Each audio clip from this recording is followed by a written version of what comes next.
আসসালামু আলাইকুম রহমাতুল্লাহি অবরাকাত। আজকে একটু আলোচনা করব আমাদের দেশে ইউটিউবার, বুদ্ধিজীবী,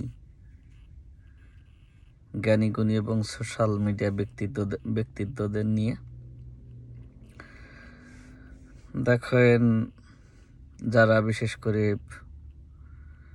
ইউটিউবার, যারা ইউটিউবে তাদের নিজস্ব চ্যানেলে কথা বলেন, তার ভেতর রয়েছেন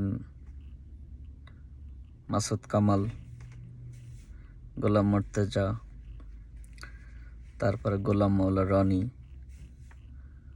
তারপরে ইলিয়াস হুসাইন, পিনাকি ভট্টাচার্য, শাহেদ আলম, আব্দুল সালাম,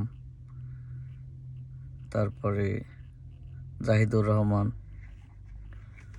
সহ আরও অগণিত অনেকেই রয়েছেন। তারপরে এই যে চ্যানেলের উপস্থাপক জিল্লুর রহমান ভাই সহ আরও অনেকে রয়েছেন। এখন এই নামগুলো আমি এই জন্যই আনলাম যে দেখেন, ভারতের প্রধানমন্ত্রী নরেন্দ্র মোদি তার যে স্ট্যাটাসটা দিয়েছেন বাংলাদেশের স্বাধীনতা, বাংলাদেশের বিজয় দিবসকে নিয়ে, সেটা কম বেশি আপনারা সবাই দেখেছেন এবং জেনেছেন। তো এই ব্যাপারটা নিয়ে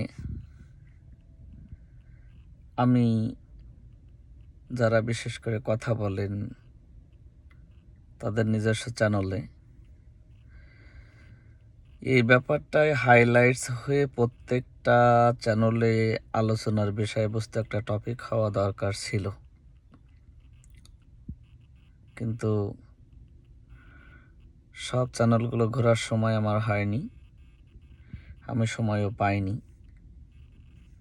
তবে আমি বিশ্বাস করতে চাই এবং আমি মনে করতে চাই কেউ এই বিষয়টাকে হাইলাইটস করে আলোচনার একটা টপিক তৈরি করে এই ব্যাপারটা নিয়ে আলোচনা করেছে বলে আমি বিশ্বাস করতে চাই না।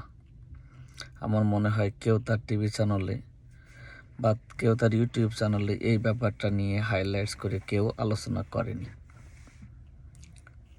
কেন করেনি?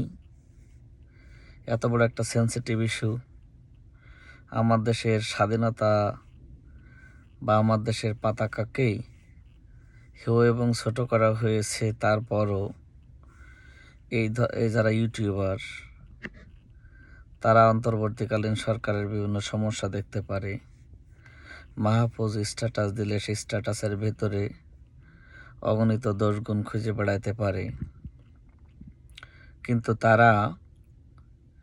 কিন্তু তারা মোদির এই স্ট্যাটাসের পরে সেই স্ট্যাটাসটা অত্যন্ত আপত্তিকর এবং এই স্ট্যাটাসটা জাতি হিসাবে আমাদেরকে চরমভাবে হেয় এবং ছোট করা হয়েছে। তারপরও এই স্ট্যাটাস নিয়ে কোনো উচ্চবাচ্য কোনো ভিডিও কিংবা কোনো কেউ তার চ্যানেলে কথা বলতে দেখলাম না।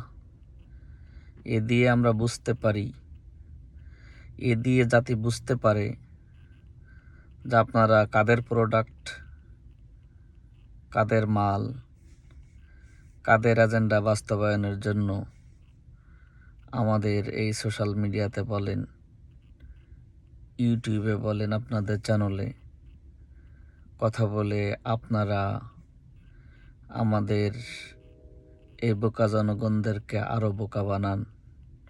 আমরা কনফিউজড হয়ে যাই, আমরা বিশ্বাস করতে পারি না। কিন্তু আমরা যখন হিসাব নিকাশ মেলাইতে যাই, ঠিকঠাক মতো চোখে ধরা পড়ে আপনাদের অ্যাক্টিভিটিস, আপনাদের কাজ কাম, আর কোন এজেন্ডা বাস্তবায়ন করার জন্য আপনারা সোশ্যাল মিডিয়াতে কিংবা মিডিয়াতে কাজ করতেছেন, সে জিনিসগুলাও আমাদের চোখে ধরা পড়ে।